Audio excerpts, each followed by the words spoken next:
Hi, I'm Helena from Dream Weaver Jewellery. Today I'm going to show you how to make this little stone setting for a faceted stone. That's the one with the pointy back. This is a 6mm cubic zirconia. We're going to be using about 6 inches of 0.8mm 20 gauge round wire. I'm straightening it here with my fingers.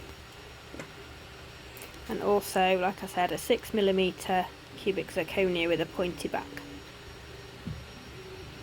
The first thing we're going to do is take our left hand tail and wrap it around the bail making pliers to make a loop. You can do this with round nose pliers as well if you wish. The left hand nose tail needs to be slightly shorter than the right. Next we're going to make like a little 90-degree bend in the top wire. Make sure the top left is sitting over the right. Just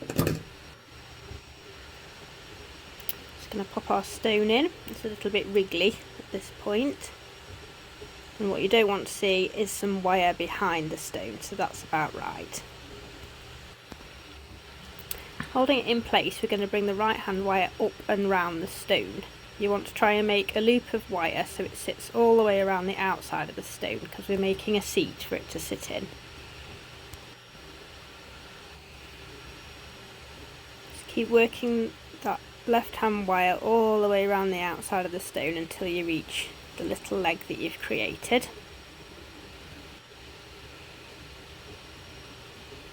At this point you should be able to see a little wrap of wire all the way around the outside of the stone, like so.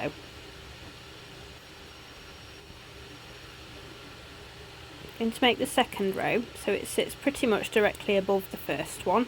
This is so it doesn't push the stone up and out of the way too much, and it creates a nice deep seat for it to sit in. So just work until you're going back past that initial leg again. We're not actually trapping the stone at this point.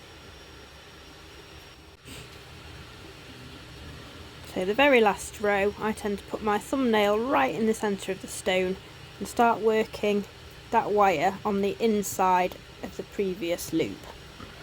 This is quite tricky, so just do it in little tiny bits and hold on with your nail as you go.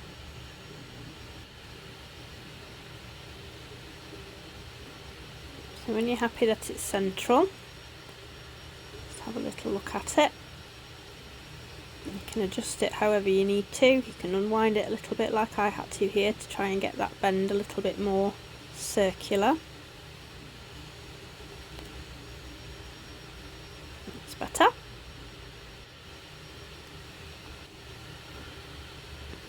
Give it a really good shake. You shouldn't be able to feel any movement here at all. And then you can just wrap that leg around to secure off the wires. I tend to just grab my little pliers here and give it a little squeeze just to make sure it's nice and secure. And there you have your little stone setting.